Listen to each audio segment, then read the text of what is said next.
혹시 어릴 때 그 여름방학이 끝도 없이 길게 느껴졌던 거 기억나세요? 아니면 생일만 목 빠져라 기다렸던 그때요. 근데 지금은 어때요? 진짜 눈 한 번 감았다 떼면 뿅 하고 12월이 와 있잖아요. 도대체 왜 나이가 들면 들수록 시간은 이렇게 미친 듯이 달려가는 걸까요? 아마 여러분만 그렇게 느끼는 건 아닐 거예요. 나이가 들면서 시간이 점점 더 빨리 흐르는 것 같다.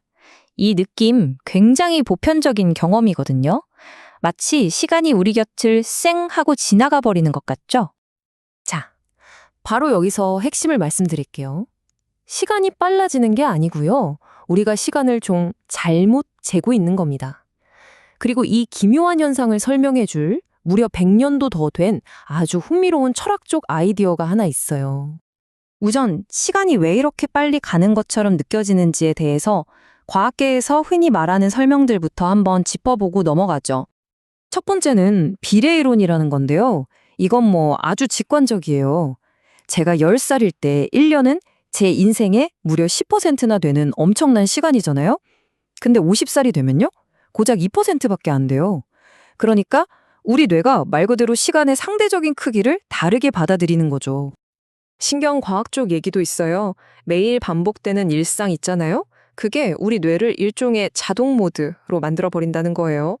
맨날 같은 길로 출근하고 비슷한 일 하고 늘 보던 거 보고 이러면 뇌가 굳이 생생한 새 기억을 만들 필요를 못 느끼는 거죠. 새로운 기억이라는 말뚝이 없으니까 시간은 그냥 하나의 흐릿한 덩어리로 꾹 압축돼 버리는 겁니다. 근데요, 이게 다가 아닙니다. 자, 이제 이 이야기의 진짜 주인공, 앙리 베르그송을 소개해 드릴게요. 이분은 우리가 시간이라고 생각하는 그 개념 자체에 아주 근본적인 질문을 던진 분입니다. 베르그송의 핵심 개념이 바로 이 라 듀레라는 건데요. 우리말로는 지속 정도로 번역할 수 있겠네요.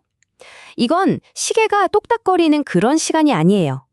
우리 의식이 주관적으로 느끼는 살아있다는 그 생생한 경험, 바로 그 자체를 말하는 겁니다. 자, 이 비유가 정말 기가 막히는데요. 지도랑 영토를 한번 생각해 보세요. 우리 핸드폰에 뜨는 시계의 시간은 마치 파리 지도 같은 거예요. 차갑고 수학적이고 아주 유용하죠. 하지만 우리가 실제로 느끼는 살아있는 시간, 바로 그 라뒤레는 지도 속 파리가 아니라 실제 파리라는 영토 그 자체인 거죠. 따뜻하고 풍부하고 또 예측이 불가능하잖아요. 베르그송한테 시간은 일직선이 아니었어요. 바로 이 강물 같았죠. 이 비유가 라듀레가 얼마나 유연하고 변덕스러운지를 정말 잘 보여주지 않나요? 지루한 회의실에서의 10분은 영원 같지만 친구랑 깔깔대는 10분은 그냥 휙 지나가 버리는 것처럼 말이에요. 바로 이 베르그송의 생각이요. 당시 최고의 지성이었던 알베르트 아인슈타인과 제대로 맞붙게 됩니다. 이건 그냥 평범한 논쟁이 아니었어요. 시간의 본질, 그 정의 자체를 두고 벌어진 세기의 대결이었죠.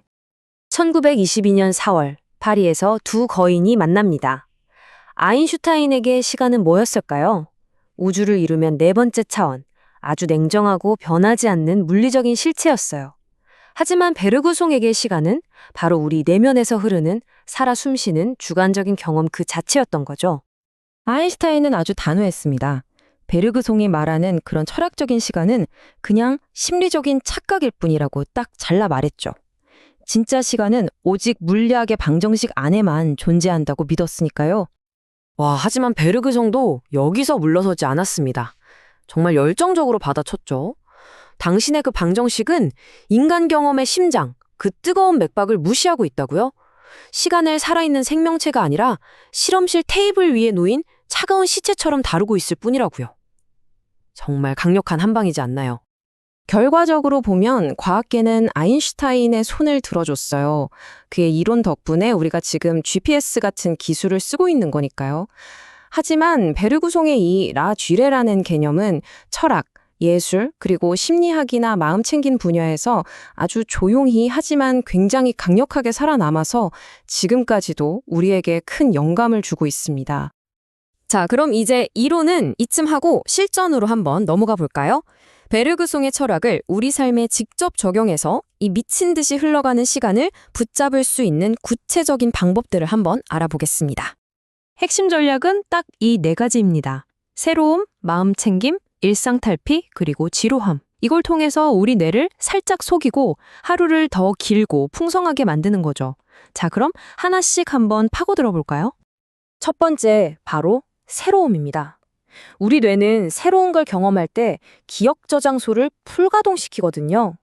그러면 정신적으로 더 많은 에너지를 쓰게 되고 시간은 더 길게 느껴지는 원리죠. 히말라야 여행 같은 거창한 게 아니어도 괜찮아요. 그냥 동네에 새로 생긴 카페에 가보는 것만으로도 충분합니다. 뇌는 그저 새롭다는 그 사실 자체를 원하거든요. 평소라면 절대 안 했을 법한 일 한번 해보세요. 두 번째는 마음 챙김이에요. 과거에 대한 후회나 미래 걱정은 잠시 내려놓고 지금 이 순간에 집중하는 겁니다. 예를 들어 아침에 커피 마실 때 그냥 벌컥벌컥 마시지 마시고요. 잔을 감싼 손의 온기, 코끝을 맴도는 향, 혀에 닿는 그 맛을 온전히 한번 느껴보는 거예요. 이렇게 밀도 높은 순간들이 시간의 강물에 닻을 내려서 우리가 그냥 떠내려가지 않게 꽉 붙잡아 줍니다. 세 번째는 일상을 한번 깨부수는 겁니다. 뇌의 자동 모드를 일부러 헷갈리게 만드는 거죠. 예측 가능한 삶은 시간의 가장 큰 적이니까요. 갑자기 가구 배치를 바꿔보거나 평소랑 다른 길로 출근해 보세요. 이런 작은 변화들이 무의식적으로 달리던 우리 마음에 정신적인 과속 방지턱을 만들어줘서 주변을 둘러볼 여유를 주고 시간을 늘려줍니다. 자, 마지막 네 번째는 좀 의외일 수 있는데 바로 지루함을 즐기는 거예요. 끊임없이 스마트폰 보고 뭐 하고 이런 자극들이 오히려 하루를 의미 없이 평평하게 만들어 버리거든요.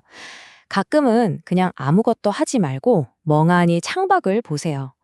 뇌가 그동안의 정보를 처리하고 창의력을 발휘할 여유를 주는 이 시간이 당신의 라듀레를 가장 풍성하게 만들어 줄 겁니다.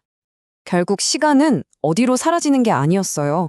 그저 반복되는 일상, 끝없는 방해 요소들, 그리고 모든 효율적으로 해야 한다는 그 생산성에 대한 강박. 이런 것들 속에 그냥 희석되고 있었던 거죠. 그렇다면 해답은 명확해지죠.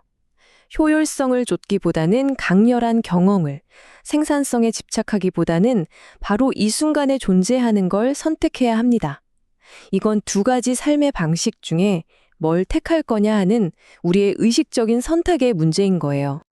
이 말을 꼭 기억해 주세요. 시간은 우리를 쫓아오는 무서운 적이 아니라 우리가 삶이라는 그림을 그려 나갈 수 있는 하얀 캔버스입니다. 우리가 어떻게 쓰느냐에 따라 멋진 걸작이 될 수도 아니면 그냥 텅 빈 채로 남을 수도 있겠죠. 오늘 이 내용을 마무리하면서 마지막으로 질문 하나를 던질게요. 다음에 또 한 해가 정말 쏜살같이 지나갔다고 느낄 때 스스로에게 한번 이렇게 물어보세요. 나는 과연 그 시간을 온전히 살아냈는가? 아니면 그저 달력의 숫자를 세고만 있었는가? 그 답은 여러분 각자의 몫입니다.